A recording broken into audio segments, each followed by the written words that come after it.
Good morning, children. Welcome back to your English grammar classes. So, we have already started with the 5th chapter from your grammar textbook, that is pronouns. So, by now you all know what is pronoun?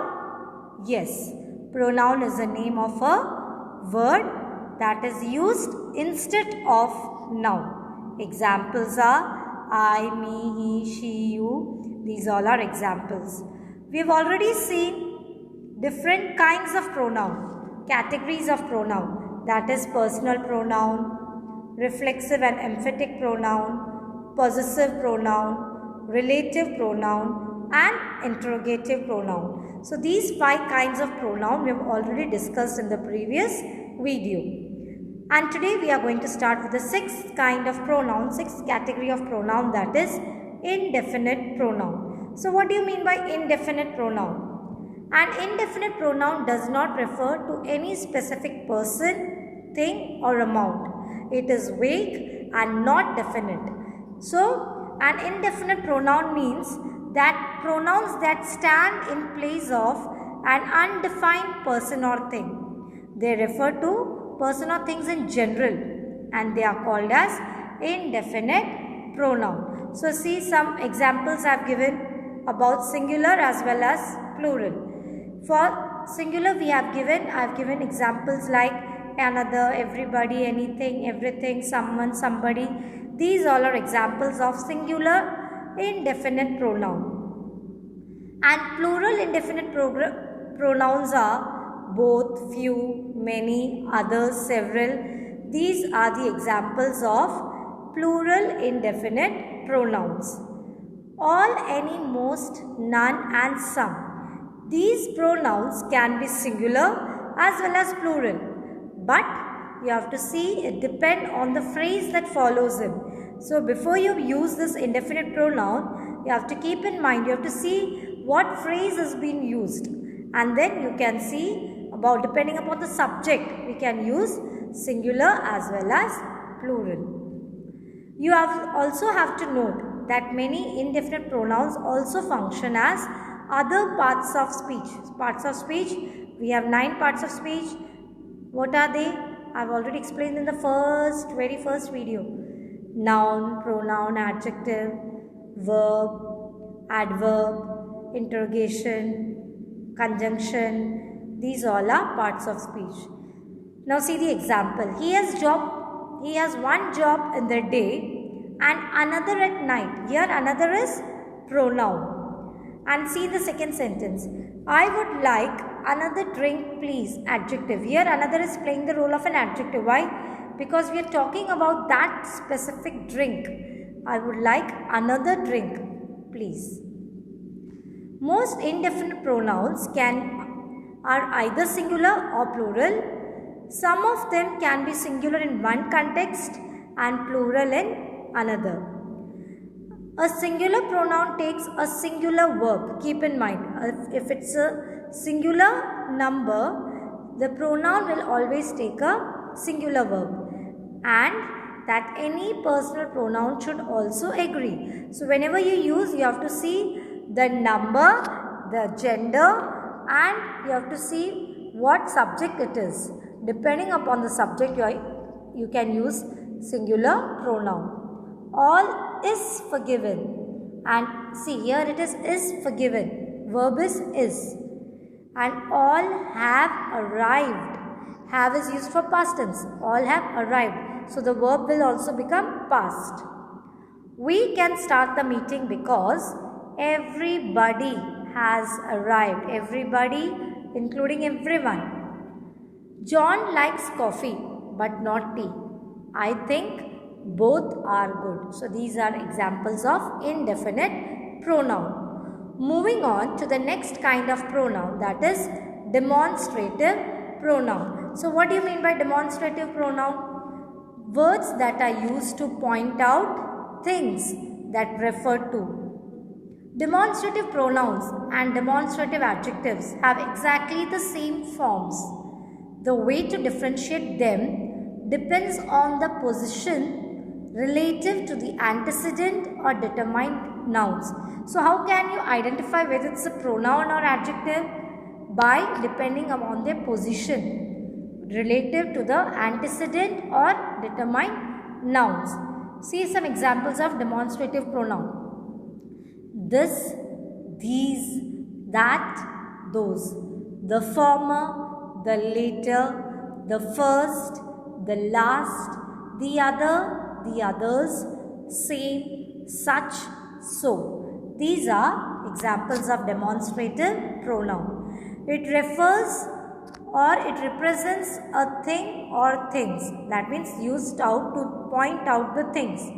Now, if it is near, that means it's not so far. If it's near to us, see the diagram. You point out if it's so much close. Near to us, we say this. If it is singular, this.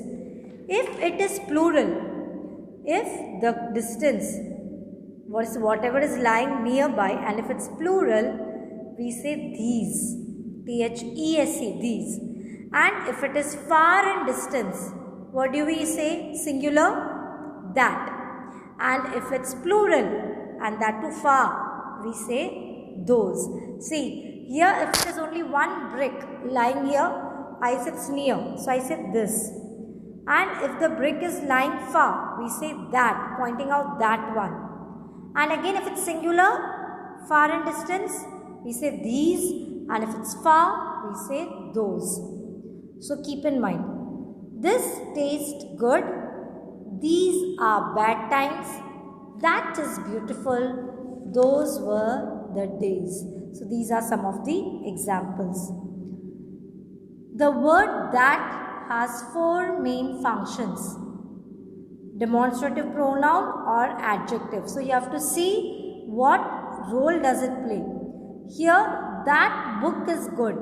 So here we are talking about that book. That book we are pointing out. So that is demonstrative pronoun. We are pointing out that book is good. If it is relative pronoun, we say anything that you remember could help a lot. We are relating it. Anything that you remember. And even that plays the role of conjunction. He said that he had been there before. And it also played the function of adverb. The snow was that high. So you got it? So don't go into so much of detail. This is only for you to just to explain. Only you have to remember this about this refers to something nearest to the place, and that conveys a sense of greater distance. This, that. If it is plural, these and those. These four things you have to keep in mind. Do not get confused between demonstrative pronoun with demonstrative adjective. They are identical, but a demonstrative pronoun stands alone, while a demonstrative adjective qualifies a noun, that is describes. Here see, that smells. That is demonstrative pronoun because we are talking about the verb that smells.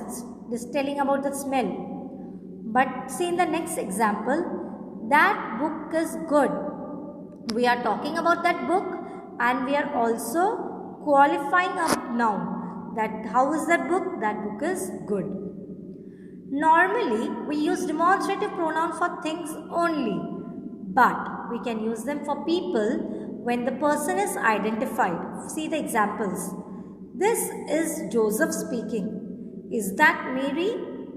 That sounds like John. So that is all mostly used for things. But if it is identified people, we are talking in names, some cases we use as demonstrative pronoun.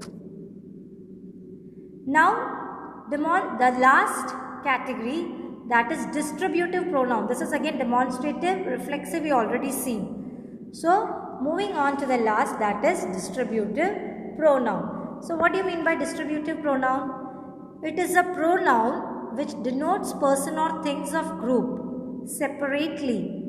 That's why they always become singular and followed by a singular verb. So this distributive pronoun, keep in mind, it only refers to one thing at a time. Keep in mind, it refers to only one thing at a time, and that will be always singular.